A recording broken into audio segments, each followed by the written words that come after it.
Welcome, crafters. I'm Golden Demon, and I am going to show you a colorful piston tape to take your beacons to the next level. Let's dive right into it. So first up, your materials. Obviously, you're going to need a beacon. I'm using iron. It's just, it's who builds the beacons out of anything else, really, right? Sometimes you'd be flexing with that with the netherite, but typically speaking, you're gonna have iron. You're gonna have an iron farm up and running, and you're gonna have so much iron you don't know what to do with it. So you're gonna have 7 beacons all in your shulker boxes, and yeah. Anyway, so aside from the beacons, you're also gonna need 13 blocks, 13 transparent blocks. Um, or however big your square is, minus 3. So like if you want to do a 6x6, you're going to need 21 transparent blocks. That's 6 times 4 minus 3, 24 minus 3. So yeah, anyway, then you're going to need 4 pistons, right? And you're going to need 8 observers, and you're going to need 4 levers, and then 4 blocks for the levers to transfer the signal to the piston. Could be just about anything. It just has to be a non-transparent block. Today, I'm using lime wool. So over here, you can see the example that I've built for myself. It's important to note that this one is a 5x5, right? Size can be anywhere from 3x3 to 8 or no, 9x9 even. I think you can go 9x9 because the pistons are only ever going to be pushing the length of your side minus 1, right? So like you see this here, it's only going to be pushing 1, 2, 3, 4 instead of the full 5. And it's important to note that that brings me to our next point is when you're building it up, you're going to have 3 empty corners, right? And 1 filled corner. And that leaves room for the pistons to fire down the line and get the tape rolling. I've chosen Pride colors today. You can obviously build it out of anything you want, but let's get to building.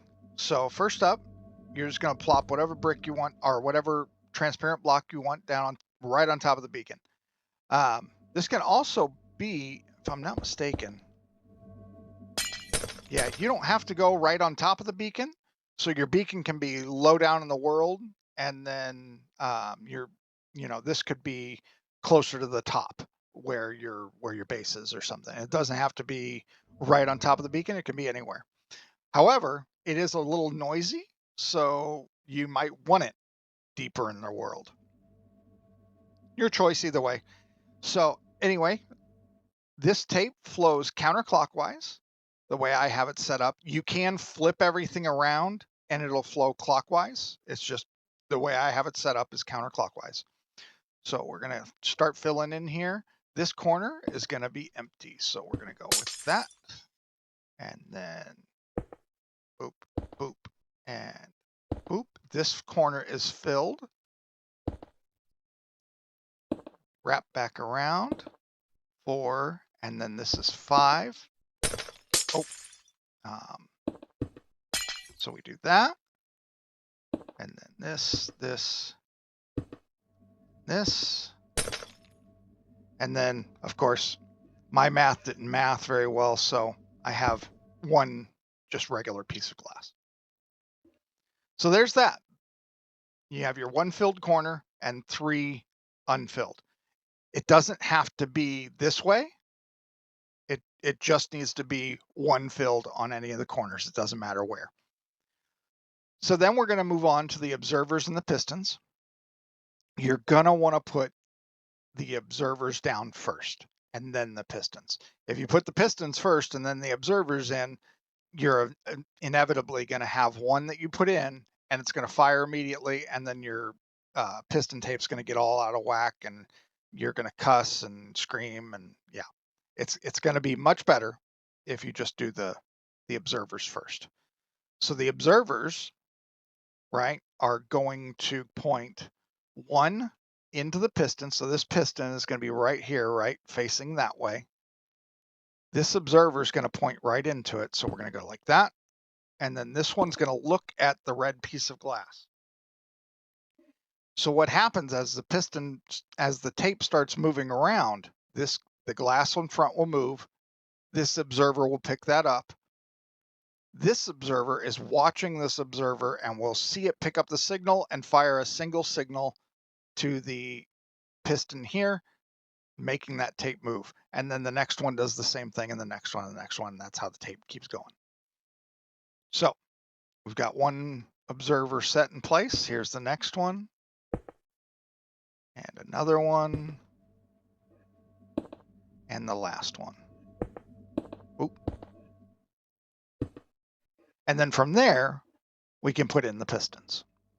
So using the observer as a guide block, we'll just plop that down right there. Oh, come on. I'm more used to survival. Flying around like this is not as easy. That. And one last piston. So now we have all the pistons in place. Now from there, we're going to add the levers and the transfer block. The transfer block I've put below over there, as you see, right? It can be anywhere you want on this piston. It can be here, it can be there, it can be there, and it can be below. Doesn't matter where you put it. It just needs to be able to transfer power to the piston, right? So we're going to go above on this one just to show you that it works. So we go like that and like that. And then we put some levers on these. So this is both the on and the off lever. So now that it's all set up like this, when you're turning it on, you have to find, first you make sure all the corners are empty, all the pistons are retracted. Like you see this, that would be bad. If that had happened, you just go like that, and then you find the corner that's filled. So now we'll find the corner that's filled, right? So that's that one. And then we kick this on and off really quick. So on, off, and there it goes. And just like that, you have a piston tape, making your beacon all colorful, bringing your base to the next level. So that's it for now. Expect more of these in the future. I'll be using these to just kind of fill in some gaps here and there.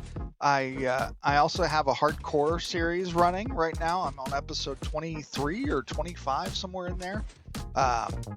Yeah, where we're doing all kinds of fun stuff. Eventually we're going to try and beat the dragon on hardcore, that's the thing that I'm most scared of. We'll see how it goes. Anyway, ta-ta for now. Bye.